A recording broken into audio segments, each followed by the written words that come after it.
World cup মানে Australia, Australia মানে world cup. ICC trophy মানে অষ্ট্ৰেলিয়াৰ ৰাজত্ব।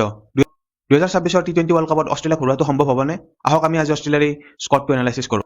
অষ্ট্ৰেলিয়াৰ স্কোৱাডটো এনেধৰণৰ, ইয়াৰ পৰা বাছি উলিওৱা পচিবল বেষ্ট প্লেইং ইলেভেনটো হ'ল এনেধৰণৰ। ইয়াত পিচ কণ্ডিশ্যন লৈ দুজন স্পিনাৰ খেলোৱা হ'ব পাৰে। অষ্ট্ৰেলিয়াৰ মেইন ষ্ট্ৰেংথ হ'ল বেটিং। বেটিঙত ট্ৰেভিছ হেড আৰু Mitchell Marsh opening. Mitchell Marsh আৰু ট্ৰেভিছ হেডক আপোনালোকে গমেই পায়। ট্ৰেভিছ হেড এনেকুৱা এজন বেটছমেন যিয়ে নিজৰ দিনত সকলো টিমকে পানী খুৱাই দিব পাৰে। টিম ডেভিড মেক্সৱেল, কেমৰুন গ্ৰীণ আদিৰ দৰে বিধ্বংসী বেটছমেন। টিম ডেভিডৰ পাৰফৰ্মেঞ্চ আপোনালোকে যোৱা বছৰ RCBৰ হৈ দেখিছে। লগতে এই বছৰো বিভিন্ন টুৰ্ণামেণ্টত টিম ডেভিডে বহুত ভাল পাৰফৰ্মেঞ্চ দি আহিছে। ফিনিচাৰ আছে কেমৰুন গ্ৰীণ আৰু মাৰ্কছ ষ্টইনিছ। উইকনেছ বুলি ক'বলৈ গ'লে অষ্ট্ৰেলিয়া বলিঙকে ক'ব লাগিব, কিয়নো মিচেল ষ্টাৰ্কৰ অৱসৰৰ পিছত লগতে পেট্ৰিক কামিন্সৰ ইনজুৰি হোৱাৰ পিছত অষ্ট্ৰেলিয়াৰ বলিং লাইনটো অলপ দুৰ্বল যেন দেখি। লগতে অষ্ট্ৰেলিয়াৰ বলিং লাইনআপত ভাল ডেথ বলাৰৰ অভাৱ। নাথান এলিছে যদিও অলপ ডেথত ভাল বলিং কৰে, কিন্তু ভাল ডেথ বলাৰৰ অভাৱ দেখা যায়। এক্সুৱেল পাৰ্ট টাইম স্পিনাৰ যদিও সিমান এফেক্টিভ নহয়।